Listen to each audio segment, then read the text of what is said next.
semua, bagaimana kabar kalian? Kak Din berharap kalian semua dalam kondisi yang baik dan sehat selalu. Nah, hari ini ketemu lagi sama Kak Dini. Kemarin kalian sama Kak Farah sudah membahas tentang hoax kan? Apa itu hoax, pengertiannya, kalian pasti sudah paham banyak. Nah, sebelum kita lanjut ke materi Kak Dini hari ini yang ada hubungannya juga dengan hoax, kita tonton dulu cuplikan videonya Kak Farah berikut ini. Menurut Kamus Besar Bahasa Indonesia, hoax adalah berita bohong.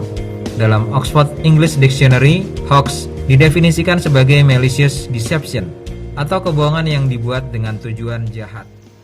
Nah, anak-anak, itu tadi apa yang dimaksud dengan berita hoax. Jadi berita hoax itu bisa kita bilang seperti berita bohong atau berita yang tidak bisa dibuktikan kebenarannya.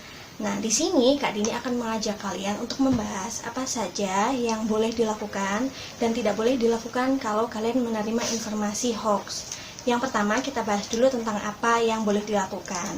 Yang pertama, kalian harus sering membaca informasi dari sumber yang terpercaya. Bisa buku atau mungkin kalau kalian punya internet, mungkin pakai internet orang tua, boleh kalian buka di Google, kalian buka website yang terpercaya. Atau kalian juga bisa tanya ke ayah dan ibu atau bapak ibu guru. Yang kedua, baca informasi dengan seksama. Jadi kalau misalnya membaca, kita tidak boleh memotong-motong. Takutnya nanti informasi yang kita terima anak-anak itu tidak utuh. Jadi kalian harus baca dulu dari awal sampai akhir, sampai kalian benar-benar paham. Yang ketiga, cari kebenaran informasi dengan cara membandingkan dengan sumber lain. Maksudnya begini, kalau misalnya kalian ragu jika informasi itu tidak benar, kalian boleh membaca dari sumber yang lain. Misalkan kalian baca tadi informasinya dari WhatsApp mungkin ya. Kalian boleh baca, boleh cari tahu lewat buku atau boleh cari tahu lewat akun website yang resmi, atau boleh cari tahu lewat YouTube, atau boleh juga bertanya kepada ayah sama ibu. Kalian boleh menanyakan apakah informasi ini benar atau tidak. Itu.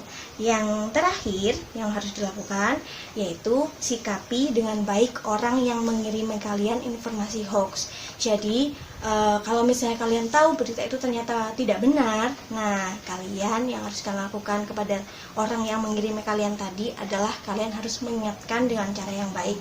Kalian ingatkan dengan cara yang halus, kemudian kalian juga harus memberitahu dia supaya dia tidak melakukan lagi atau supaya dia tidak menyebarkan lagi berita hoaxnya kepada orang lain. Nah itu. Sekarang kita lanjut ke apa yang tidak boleh dilakukan. Pertama, tidak boleh mudah terhasut. Kenapa anak-anak? Karena kadangkala ada berita itu yang menyudutkan atau menjelek-jelekan seseorang atau sebuah pihak. Nah, di sini kita harus cerdas. Kita harus menjadi anak yang tidak mudah terhasut. Jadi kita harus cari tahu dulu benar-benar berita ini benar atau tidak sebelum kita ikut-ikutan membenci pihak atau orang yang dijelek-jelekan di situ. Yang kedua, jangan pernah menyebarkan informasi apapun kalau kalian belum yakin akan kebenarannya. Jadi kadang ada orang yang mereka itu berlomba-lomba supaya bisa mengirim informasi dengan cepat. Akhirnya mereka tidak membaca dulu informasinya secara utuh, tapi langsung mereka kirimkan ke orang lain, padahal itu belum tentu benar.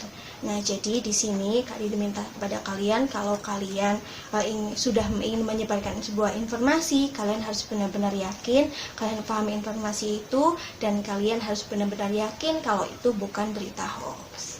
Nah, itu tadi anak-anak beberapa hal yang boleh dilakukan dan tidak boleh dilakukan jika kalian mendapatkan informasi hoax. Untuk mempermudah kalian mengingat-ingat apa yang Kak Dini sampaikan tadi, Kak Dini sudah menyiapkan layar untuk kalian screenshot. Kalian siapkan dulu HP kalian untuk screenshot supaya kalian lebih mudah untuk mengingatnya nanti. Kita lihat dulu ya beberapa detik berikut ini.